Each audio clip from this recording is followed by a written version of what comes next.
আমাদের ছোট্ট সরস্বতীকে এখানে শাড়ি পরে রেডি করিয়ে দিয়েছি। কেমন লাগছে অবশ্যই আপনারা কমেন্ট করবেন। ঠাকুর দেখতে যাবে বলে রেডি হয়ে গেছে।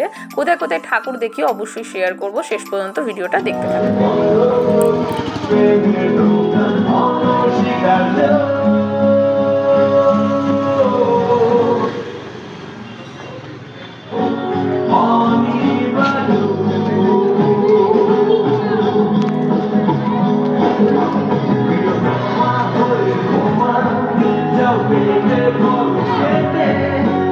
মারো দেখি একটু ঘুরে যা মাম্মাম।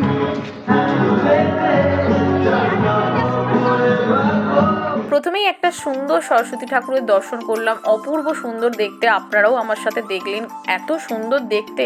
ঠাকুর নিয়ে কোনো কথা হবে না, যেমন সুন্দর দেখতে সেরকম সুন্দর সাজিয়েছিল।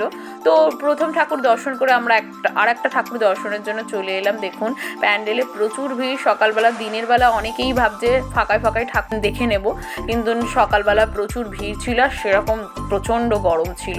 সরস্বতী পুজো মানে এই দিনটা আমাদের কাছে খুবই স্পেশাল দিন, কারণ এই দিনে আমরা সুন্দর করে শাড়ি পরে, সকলে শাড়ি পরি, ছোট কচি কাঁচা থেকে সবাই সুন্দর করে শাড়ি পরে ঠাকুর দেখতে বেরোই।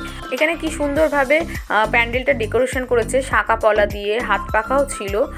যেমন সুন্দর প্যান্ডেলটা করেছে ঠিক সেরকম সুন্দর মা সরস্বতীকেও দেখতে হয়েছে। অপূর্ব সুন্দর দেখতে লাগছে। এখানে ঠাকুর দর্শন করে মানু বায়না করলো পাপার কাছে বুড়ির চুল খাবে। এখানে বুড়ির চুল কিনে দিলাম। সেই দিন প্রচুর গরম ছিল, তাই আর রোদেতে ঠাকুর দেখলাম না, বাড়ি ফিরলাম। বাড়ি ফেরার সময় ঠাকুরের দর্শন পেলাম। দারুণ সুন্দর ঠাকুরটা দেখতে হয়েছে। ভিডিওটা ভালো লাগলে একটা লাইক করে দেবেন। দেখা হচ্ছে নেক্সট ভিডিওতে। এখনকার মতন টাটা।